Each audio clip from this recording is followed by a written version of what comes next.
بسم اللہ الرحمن الرحیم الحمد للہ رب العالمین والصلاة والسلام على اشرف الانبیاء والمرسلین وعلى آلہ وصحبہ ومن تبعهم بإحسان الى یوم الدین اما بعد۔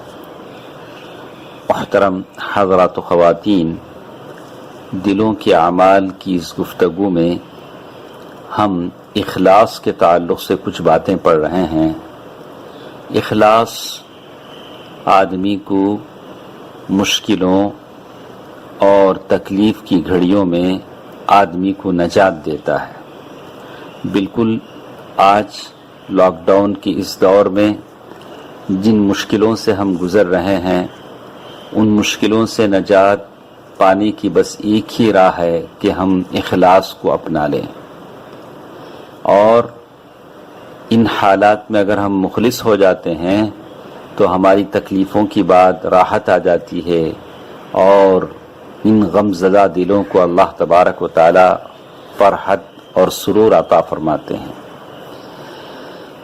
کل کے درس میں ہم نے سنا کہ اکرمہ بن ابی جہل، جو ابو جہل کے بیٹے ہیں، جب اللہ کے نبی صلی اللہ علیہ وسلم نے مکہ فتح کر لیا تو یہ اللہ کے نبی صلی اللہ علیہ وسلم کے پاس آنے کے بجائے، اسلام لانے کے بجائے یمن کی طرف بھاگ گئے، اور یمن جانے کے لیے کشتی میں سوار ہوئے۔ سمندری طوفان نے ان کو آ لیا تو اس کشتی والے نے کہا کہ دیکھیے، اب اس سمندر کی طوفان سے بچنا ہے تو اپنے معبودوں کو چھوڑو، صرف اللہ کو پکارو۔ اس وقت اکرمہ رضی اللہ عنہ، جو بعد میں مسلمان ہو گئے، انہوں نے کہا واللہ لئن لم ینجنی من البحر الا الاخلاص، قسم خدا کہ اگر اس سمندر میں بس اخلاص ہی مجھے اللہ کے عذاب سے بچا سکتا ہے تو زمین کے اوپر بھی تو وہی بچا سکتا ہے۔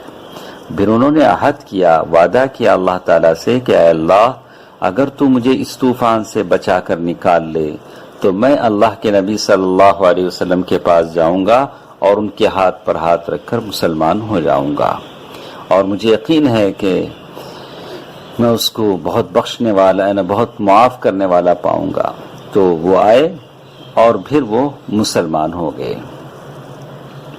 تو کہا کہ اللہ کے نبی صلی اللہ علیہ وسلم معاف کرنے والے تھے، بڑے کریم تھے، بلند اخلاق پر فائز تھے۔ تو یہاں بات بتانے کی یہ ہے کہ ان کو نجات کس چیز سے ملی، کون سی چیز تھی؟ وہ اخلاص تھی۔ تو وہ سارے خدا نظروں سے غائب ہو گئے۔ مشکل کے وقت ایسا ہی ہوتا ہے، تو مشکلوں میں صرف اللہ تبارک و تعالی ہی کام آتا ہے۔ آدمی کا دل اپنے اللہ تبارک و تعالی سے جڑ جاتا ہے اور وہ جان لیتا ہے کہ اب اس مشکل گھڑی سے نکالنے والا صرف اللہ تبارک و تعالی ہی ہے۔ اسی لیے اللہ تبارک و تعالی نے قرآن مجید میں ارشاد فرمایا، وَإِذَا مَسَّكُمُ الضُّرُّ فِي الْبَحْرِ ضَلَّ مَن تَدْعُونَ إِلَّا إِيَّاهُ فَلَمَّا نَجَّاكُمْ إِلَى الْبَرِّ أَعْرَضْتُمْ وَكَانَ الْإِنسَانُ كَفُورًا۔ اور سمندروں میں مصیبت پہنچتے ہی جنہیں تم پکارتے تھے سب گم ہو جاتے ہیں، صرف وہی اللہ باقی رہ جاتا ہے۔ پھر جب وہ تمہیں خشکی کی طرف بچا لاتا ہے تو تم منہ پھیر لیتے ہو، اور انسان بڑا ہی ناشکرا ہے۔ سورۃ الاسراء آیت نمبر 67۔ اور اسی طرح اللہ تبارک و تعالیٰ نے اور ایک آیت میں بھی پھر اللہ تبارک و تعالیٰ نے ایسی ہی ایک بات بتائی، وَإِذَا غَشِيَهُم مَّوْجٌ كَالظُّلَلِ دَعَوُا اللَّهَ مُخْلِصِينَ لَهُ الدِّينَ فَلَمَّا نَجَّاهُمْ إِلَى الْبَرِّ فَمِنْهُم مُّقْتَصِدٌ وَمَا يَجْحَدُ بِآيَاتِنَا إِلَّا كُلُّ خَتَّارٍ كَفُورٍ۔ اور جب ان پر موجیں سائبانوں کی طرح چھا جاتی ہیں تو نہایت خلوص کے ساتھ اعتقاد کر کے اللہ تعالی ہی کو پکارتے ہیں۔ پھر جب وہ اللہ انہیں نجات دے کر زمین کی طرف، خشکی کی طرف پہنچاتا ہے تو کچھ ان میں سے اعتدال پر رہتے ہیں اور ہماری آیتوں کا انکار صرف وہی کرتے ہیں جو بدعہد اور ناشکرے ہوں۔ اللہ تبارک و تعالیٰ نے ان آیتوں میں، جو آیت میں نے آپ کے سامنے ابھی پڑھی، سورۃ لقمان آیت نمبر 32، ان آیتوں میں سے یہی بات سمجھ میں آتی ہے کہ ایسے مشکلوں کے وقت، ایسے صبر آزما موقعوں پر اللہ کو پکاریں، اللہ کو پکاریں۔ یہاں کوئی اور چیز کام نہیں آئے گی۔ جیسے بہت ساری چیزیں ہمیں بتائی جاتی ہیں وقتاً فوقتاً، ایسا کرو، ایسا بجاؤ، ایسا جلاؤ، یہ ساری چیزیں کام آنے والی نہیں ہیں۔ اللہ تبارک و تعالی سے آدمی صرف اور صرف اللہ تبارک و تعالی کی طرف رجوع کرے، جو احتیاطی تدابیر ہیں اسے اختیار کرے، بیماری سے بچنے کے لیے جو دوائیں ہیں، جو احتیاطی تدابیر ہیں ان کو اختیار کرے اور اللہ تبارک و تعالی سے رجوع کرے۔ ہم ابراہیم علیہ السلام کی زندگی کو دیکھتے ہیں۔ ابراہیم علیہ السلام جن کو اللہ تبارک و تعالی نے امام کا لفظ دیا، اللہ تبارک و تعالی کہتے ہیں جب وہ اپنے قوم سے الگ ہو گئے، اپنے قوم کو چھوڑ دیا، جیسے اللہ تبارک و تعالی نے سورۃ مریم آیت نمبر 49 میں اللہ تبارک و تعالی نے اس کا ذکر کیا تو کہا، جب ابراہیم علیہ السلام اپنے قوم سے الگ ہو گئے تو کہا فَلَمَّا اعْتَزَلَهُمْ وَمَا يَعْبُدُونَ مِن دُونِ اللَّهِ وَهَبْنَا لَهُ إِسْحَاقَ وَيَعْقُوبَ وَكُلًّا جَعَلْنَا نَبِيًّا۔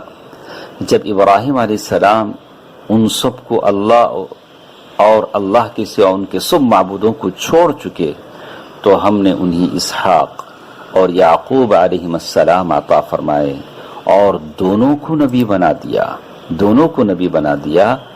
تو جیسے اللہ کے نبی صلی اللہ علیہ وسلم نے کہا کہ اللہ تبارک و تعالیٰ کے لیے تم کسی چیز کو چھوڑو گے تو اللہ اس سے بہتر چیز تم کو عطا کرے گا۔ ابراہیم علیہ السلام نے اپنا وطن چھوڑا، اپنا خاندان چھوڑا، اللہ تبارک و تعالیٰ نے اس کے بدلے میں ان کو ایسی ذریت اولاد عطا فرمائی جس سے ان کی آنکھیں ٹھنڈی ہوں اور وہ اپنے وطن کو بھول جائیں اور اپنے خاندان کو بھول جائیں۔ اسی لیے کہتے ہیں کہ انسان کی زندگی میں کوئی ایسا عمل ہونا چاہیے جو اللہ اور اس کے بیچ مخفی ہو، جس کو اللہ کے بندے جانتے نہ ہوں۔